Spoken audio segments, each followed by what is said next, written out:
देखिए है क्या, सैयद जवाद से मैंने एक सवाल पूछा था, उस सवाल का जवाब नहीं आया।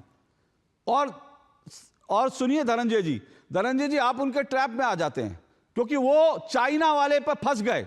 उन्होंने जवाब नहीं दिया, उनके पास जवाब है नहीं। भारत का पूर्व सेना अध्यक्ष कह रहा है कि यह ट्रैप होता है, और अगर उस ट्रैप का हिस्सा राहुल गांधी बन रहे हैं तो उसका जवाब कांग्रेस का कोई प्रवक्ता नहीं दे सकता, कांग्रेस का कोई समर्थक नहीं दे सकता। इसलिए वो इधर उधर जा रहे हैं। और आपसे मैं निवेदन कर रहा हूं कि आप उनके ट्रैप में अगर आएंगे तो वो यही चाहते हैं कि आप शोर मचाएं, आप उनके ऊपर गाली गलौज करें या उनका विरोध करें, ताकि विषय पे वो आए ही ना डिबेट। और विषय फिर बड़ा गंभीर है। मैं बार बार कह रहा हूं, राहुल गांधी का एक एक बयान, अगर आप उसका पूरी क्रोनोलॉजी समझ लेंगे, भारत को तोड़ने वाला, सबसे पहले आज मैं आपको क्रोनोलॉजी बहुत संक्षेप में बताता हूं। भारत तेरे टुकड़े होंगे इंशाल्लाह, इंशाल्लाह नारे लगते हैं, देश की यूनिवर्सिटी में नारे लगते हैं, राहुल गांधी जाते हैं वहां पर जेएनयू में, और जो नारे लगाता है भारत तेरे टुकड़े होंगे इंशाल्लाह, इंशाल्लाह, उसका हाथ थाम करके वो कांग्रेस में ले आते हैं।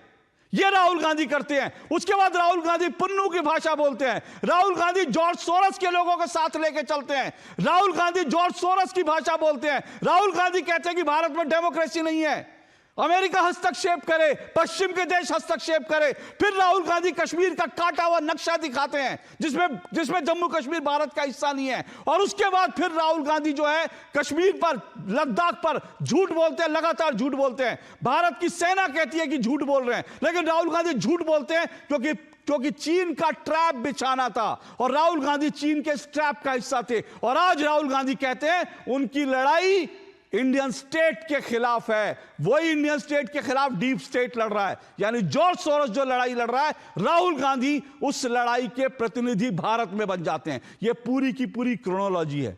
अब इस क्रोनोलॉजी के आगे कांग्रेस के लोग शोर मचाएंगे, हल्ला मचाएंगे। इसलिए मैं कह रहा हूं कि बहुत संक्षेप, बड़े उसमें जो है बात कीजिए, एक एक व्यक्ति, क्योंकि इस ट्रैप का कोई जवाब नहीं है। और सैयद जवाद खुद राहुल गांधी को एक्सपोज कर चुके हैं संविधान की कॉपी पढ़ करके।